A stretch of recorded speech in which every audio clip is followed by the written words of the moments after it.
Assalamualaikum warahmatullahi wabarakatuh. Kami dari kelompok 3 ingin memperkenalkan nama anggota kami, yaitu Tasya Miranda, Nabila Ashifa, Mutiara Rahma, dan Nur Jannah. Jadi judul yang akan kami bawa dalam video kali ini adalah kasus masa transisi dari PAUD sampai dengan SD, persiapan orang tua. Jadi latar belakang dari kasus ini adalah program transisi PAUD ke SD merupakan program yang berisi proses untuk mendukung kesiapan belajar bagi anak usia dini yang akan memasuki jenjang SD.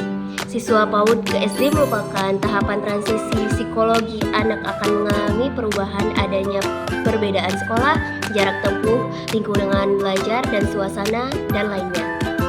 Untuk itulah setiap anak usia dini perlu menyesuaikan diri. Kemampuan yang perlu dikuatkan pada masa transisi adalah kemampuan sosial dan emosional, kemampuan fisik dan motorik, kemampuan literasi dan numerasi.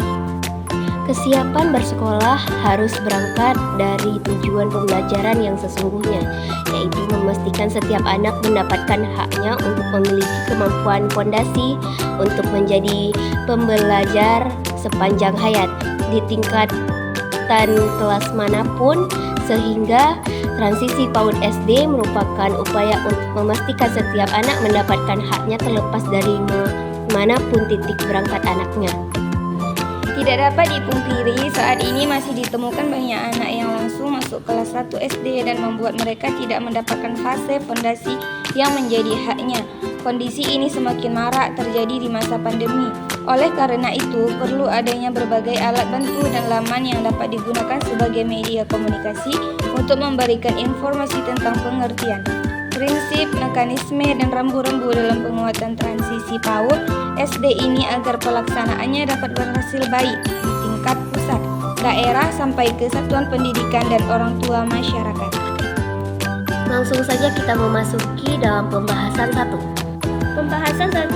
Hal yang perlu disiapkan orang tua di transisi PAUD ke SD di luar calistung ada 6 kemampuan fondasi anak yang lebih penting untuk diajarkan, yakni mengenal nilai agama dan budi pekerti, keterampilan sosial dan bahasa untuk berinteraksi, kematangan emosi untuk berkegiatan di lingkungan belajar, kematangan kognitif untuk melakukan kegiatan belajar seperti kepemilikan dasar di literasi dan numerasi, pengembangan keterampilan motorik dan perawatan diri untuk berpartisipasi di lingkungan belajar secara mandiri, pemaknaan terhadap pelajar dan positif. Dan langsung saja kita memasuki dalam pembahasan 2. Pembahasan 2. Yang perlu orang tua persiapkan seperti yang pertama, mengajari anak untuk melakukan kegiatan fisik seperti olahraga kasti atau bermain bentengan yang memiliki aturan dan melatih ketangkasan anak. Yang kedua, biasakan anak untuk merapikan barang-barang setelah digunakan seperti alat tulis atau mainan kesukaannya untuk menimbulkan rasa kepemilikan anak terhadap barang pribadinya. Yang ketiga, bangun kepekaan anak terhadap simbol-simbol di sekitarnya. Ibu dan ayah bisa menempelkan nama-nama benda di sekitar anak seperti lemari, jendela, dan pintu agar terbiasa melihat simbol-simbol tersebut. Yang keempat, latih dan biasakan anak untuk dapat menolong dirinya sendiri seperti menggunakan celana dan baju sendiri, seperti membersihkan diri setelah buang air kecil atau buang air besar. Demikianlah konsep transisi anak PAUD sampai ke SD. Semoga dapat bermanfaat bagi kita semua. Wassalamualaikum warahmatullahi wabarakatuh.